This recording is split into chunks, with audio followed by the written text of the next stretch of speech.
Hey guys, what's up? My name is Bob and Fishy, and I got my squeaky chair here. But anyway, today we're going to be talking about something a little bit different than what I normally do. I wanted to do just a little bit of a talky video where I talk about Kong Skull Island. Now, don't expect movie reviews to be a regular thing on this channel.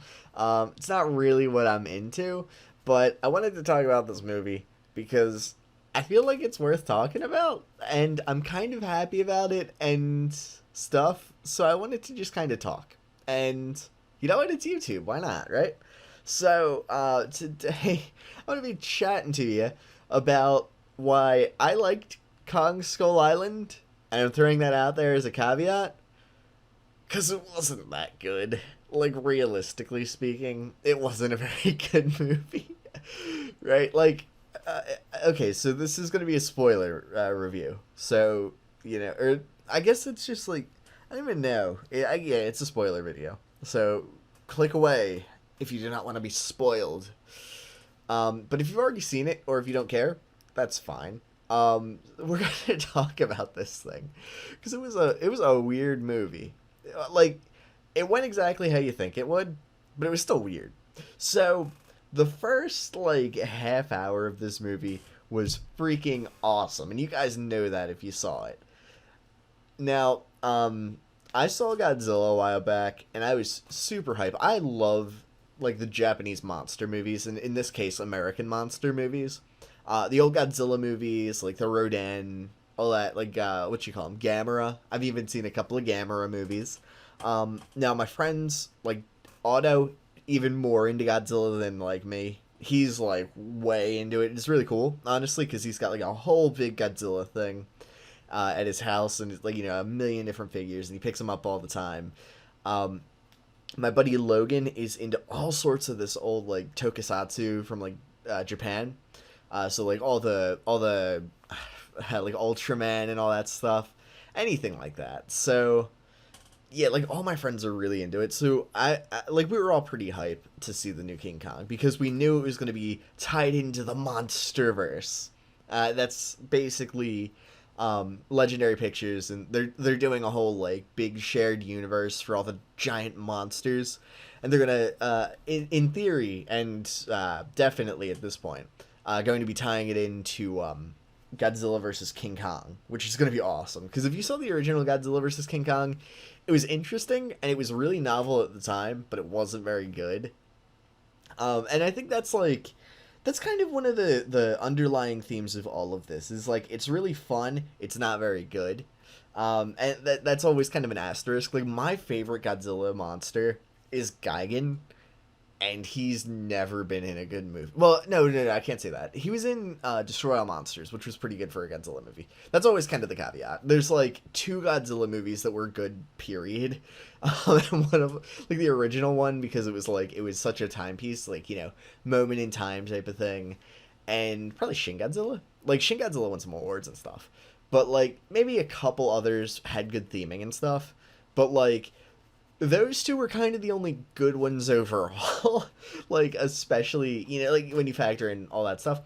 But yeah, Gigan is my favorite, and he's always in the bad movies. Like, Godzilla vs. Gigan was literally probably the worst or second worst of the Godzilla movies. And Godzilla vs. Megalon was right up there, probably tied.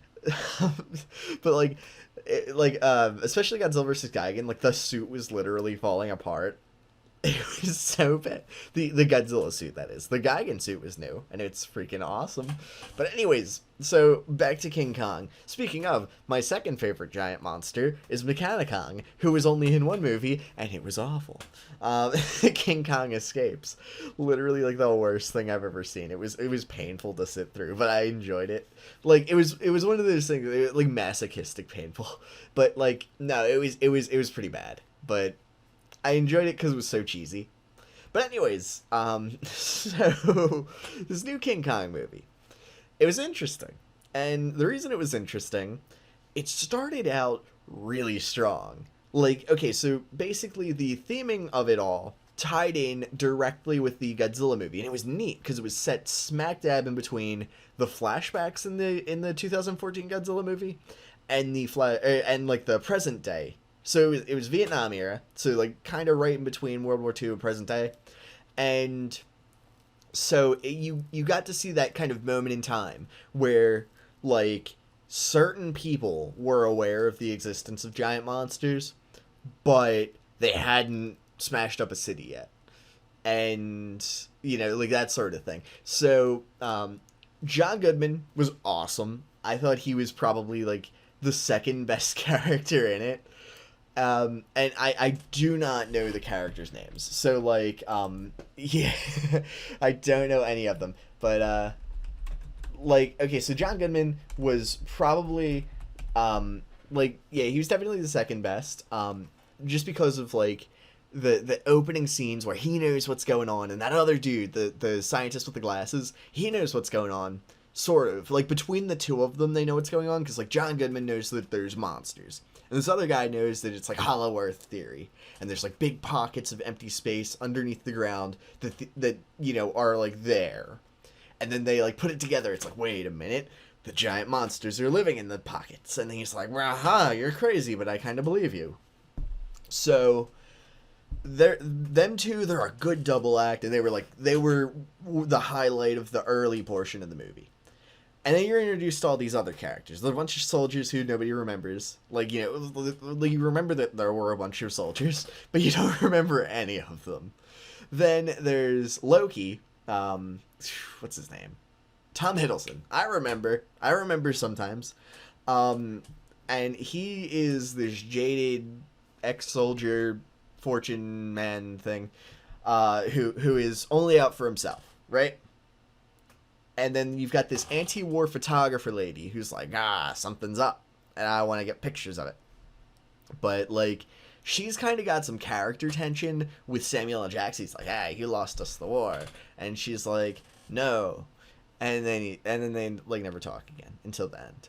But Samuel L. Jackson is, like, I actually, initially absolutely loved his characterization. Like, this dude, as soon as you see him, okay, this guy is military man all his life. Like, you know that from the second you see him. Even before he pulls out all the medals. Like, that was kind of to hammer it in.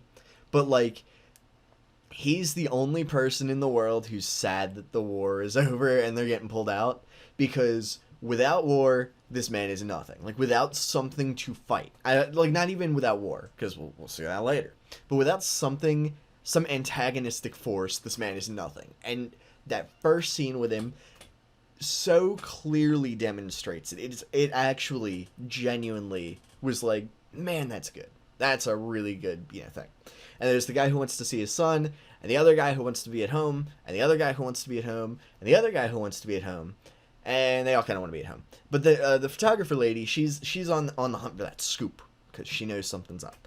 And they're all like, well, John Goodman's like, well, I can't tell anybody why we're going and where we're taking all these guns because nobody will believe me and they'll think I'm crazy. Except for the other scientist guy. He knows. So, like, that's fair. Like, so they all get on this boat, and then there's some jerk scientist guys who are like, man, we're scientists. But, like, they are so, like, archetypical, like, whatever. This is, you know this character. You've seen him before. So they're not really worth talking about.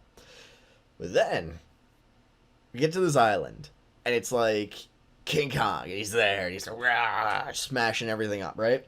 Immediately, every character arc is resolved on the spot. Like, they get to where they were, or like, they get to where they're going from where they were as soon as they crash land. Samuel L. Jackson, there's no slow burn, immediately goes crazy. Tom Hiddleston immediately becomes the heroic, selfless, save everybody type. Photographer lady well, actually, as soon as she got on the boat, I don't think she was ever, like, anti-soldier or anything. Which is actually really good. Because usually when you see those photographers, they're so anti-army or whatever that, like, they genuinely don't care about, like, I don't care if this person has a kid, he's a terrible person because he took part in this war. But no, like, she seems to just get along with everybody except for Samuel L. Jackson, who just, like, doesn't like her. Which is fair. Like, that's actually, like, I get that, like, kind of gets rid of the need for a character arc for her. Like, she's not a jerk who has to become a nice person. She's just a nice person who has strong convictions, which I feel like that's actually a more realistic character. But anyway, they all just immediately like her because she's like taking pictures and they're all smiling and stuff. They're like, yeah. And because like they're like, yeah, we're gonna go on some expedition and then we're gonna go home, and we don't have to fight anything or anybody. We're just gonna get there and we're gonna be happy, and then we're gonna map out this thing, and we're gonna be part of history because it's like, yeah, we're gonna like they're immediately on board with it as soon as they're on their way to the island. But anyway, she is, yeah, she really doesn't have any sort of arc. But let's see, who else is there? Yeah, nobody else has any arcs, but like everybody who theoretically would have an arc immediately resolves it as soon as they crash land. Like I said, Samuel L. Jackson was the most like sticking in my mind. There was no slow burn. Immediately, I've gone crazy, and everybody knows it, and they just go along with him anyway. So when they land, there's three groups of people. Well, two groups and a guy. So Mr. I Want to See My Son Again gets stranded alone, I think. Maybe he was with somebody else. I don't know. Like he's alone for about half the movie. Then the John Goodman team and the Samuel L. Jackson team, they like kind of merge with another group like pretty quick. So, which actually makes sense. Like, I guess it was four groups then, or like, you know, that guy, the two little groups that meet up almost immediately, and then the other group that's stranded, which actually makes a lot more sense. Like you would think, like ordinarily in a movie, all three of those groups would eventually just meet up again later, or whatever. But like with this, it was like they kind of met each other relatively quick. They had an experience and then immediately met up again. It's like, that's fair. You know, like it's an island. It's not like it's a massive like landmass. Like you would think that they'd be able to meet up at some point. So that makes sense to me. I was like, okay, cool. So they had kind of a bigger military entourage type of thing. There were a bunch of guys. So you know they're going to be like getting thrown through the ringer. But Samuel L. Jackson immediately goes crazy and everybody knows it. But he like talks to John Goodman and they're like, he's like, he almost makes it like, okay, I understand, but I've gone crazy, so I'm going to go do crazy guy stuff. Like, because John Goodman's like, if I had told you. He didn't actually say it, but he, like, you know, it's one of those things that's implied. Like, if I had told you, you would have just thought I'm crazy. Like, now you understand. Whatever, you know, it's one of those things. But anyway, so, and then the other guys, like Tom Hiddleston, What's Her Face, and a couple other people. Like, Skinny Guy. And I think there's another guy, but he gets, like, killed. And then, like, I think a couple of scientists. They're all like, oh, man, bummer, we're on this island. And we're kind of getting killed a lot. But anyway, so they do their thing, and they meet up with the star of the movie, John C. Reilly, who was great. Like, perfect in every way. He was a nuanced character with a lot of depth and a backstory and a story to tell. And he played his part incredibly. No criticisms of this guy. He's great. But anyway, they're doing their thing. Mr. Alone Guy, he's you know, going off, and he's the type, like, his character genuinely feels like they just threw him in a couple of scenes of King Kong doing stuff, or like, you know, just some monsters interacting and stuff, just because they're like, well, we want to kind of see King Kong fight a giant octopus, so let's just have this guy there so we have a reason to look at that. So they do, and then he sees a giant bug, and he sits on it by accident, and they're just like, aha, I'm a log, but I'm not. And then he turns around and gets eaten. And it's like, oh, okay. So that guy's just gone now. So that guy confused me from a cinematic perspective. Like, and I get that they're like, well, we don't want to do it because that's how every movie goes, where, like, you know, he meets up with the rest of the gang at the end. But, like, they do it for a reason, because, like, his character felt so pointless. As soon as he died, it was just like, oh, why were we following him for, like, half an hour?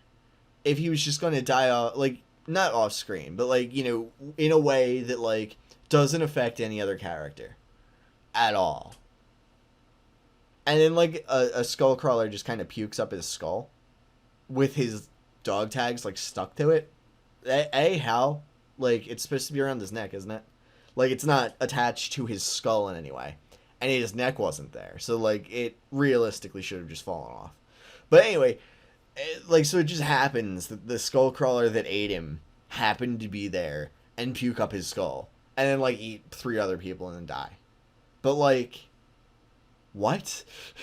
You know? Like, there was no reason to follow this guy. Like, he could have just died in the crash and nothing would have changed.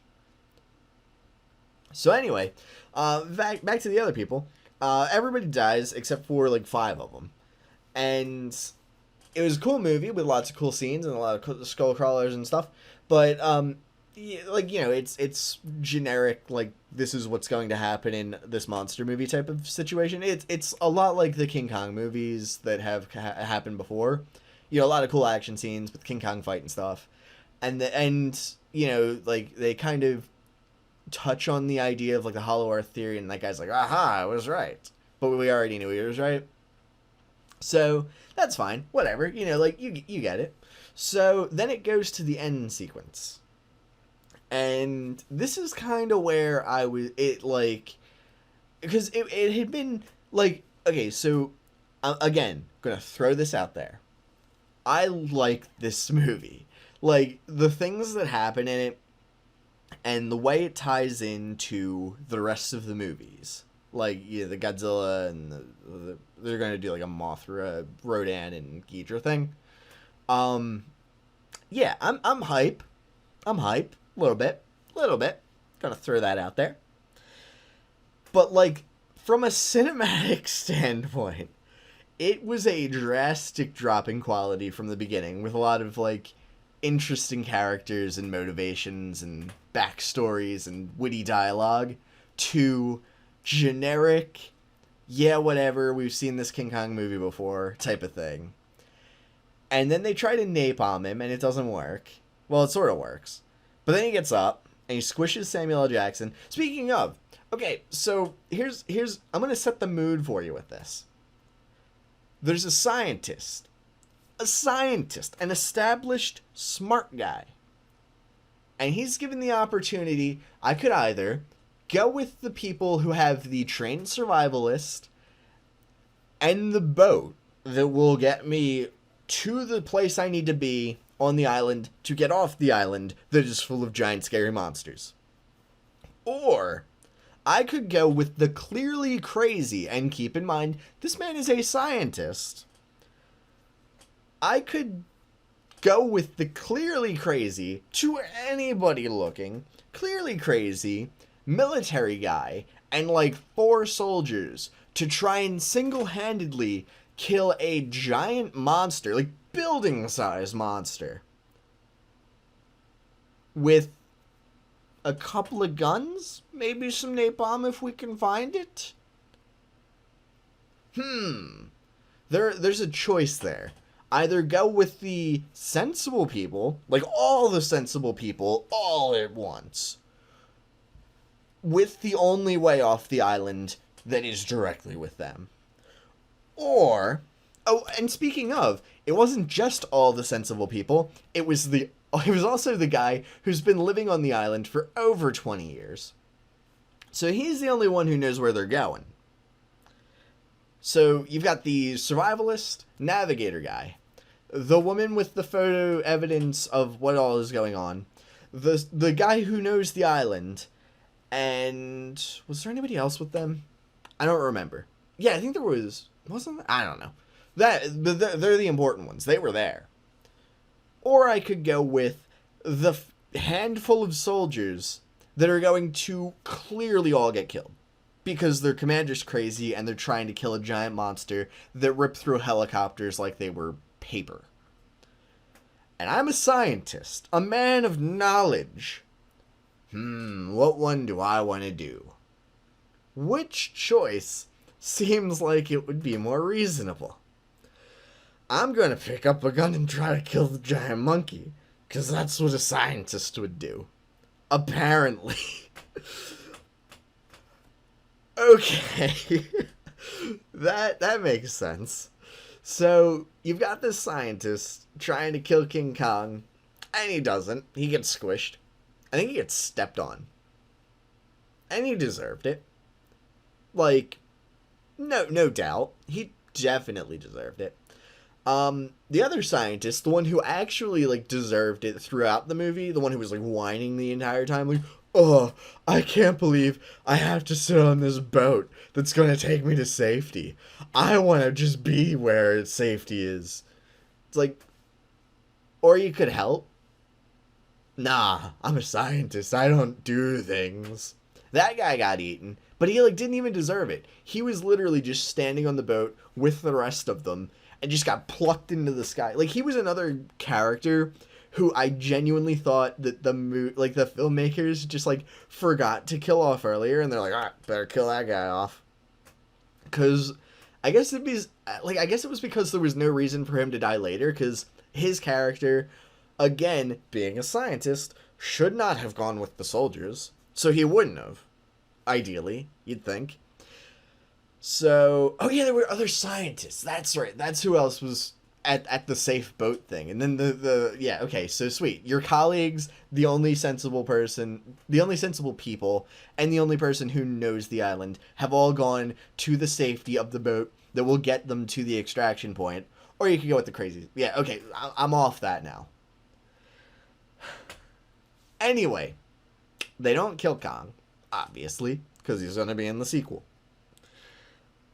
They end up getting the Skullcrawler killed, thanks to Mr. Selfless Heroic Jaded guy, who immediately stopped being jaded as soon as they landed on the island. And What's-Her-Face got eaten, but not really. That was cool. Not sure how she didn't get smushed. Speaking of, the only bad CGI in the entire movie was when King Kong got thrown through the giant boat thing, and then he was wrapped around with like these chains that were bigger, like the individual links of which were bigger than people, because like they just got the scaling on it wrong. So it was like wrapped around his neck, but it wasn't like scaled right, so it was just huge. I don't know if anybody else noticed that, but it was like, what the heck is going on with that? And also, he was wrapped up in it for no reason. He like fell on top of it. So like realistically, they could have folded over him, but there's no reason he was like completely tangled up. But anyway, so yeah, they kill the big skull crawler.